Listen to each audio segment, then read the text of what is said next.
allow the creation of babies from the DNA of 3 people. The controversial procedure is expected to cut the risk of genetic disorders.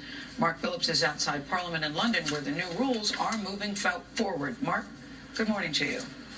Good morning. Well, it was a highly charged debate here. Phrases like designer children and playing God get thrown around, and there are some who fear this is the beginning of a slippery slope toward genetically engineering children. Yesterday may well be remembered as the day the genetic future of our species began.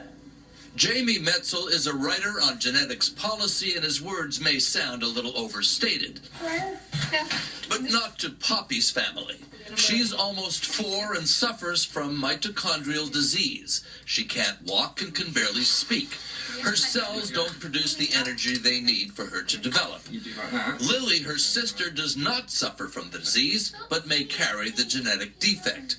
The procedure would help mothers whose eggs have a healthy nucleus but are surrounded by defective mitochondria, the little batteries that power cells. That nucleus is transferred to a donor egg with healthy mitochondria. An embryo produced with that hybrid egg would contain DNA from the mother and the father, plus a tiny amount from the egg donor. It's this 3-parent child that poses the ethical dilemma. But not to Poppy's family.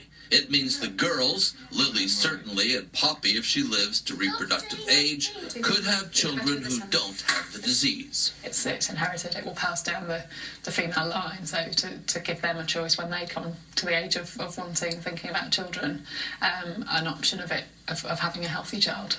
Science won the moral argument in Britain, but in the U.S., the discussion gets political. It's very, very difficult to have these kinds of conversations in the United States because we have the big divide between the so-called right to choice and the so-called right to life, that we very, very quickly get caught up in national politics that are in some ways bigger than the issue of mitochondrial transfer.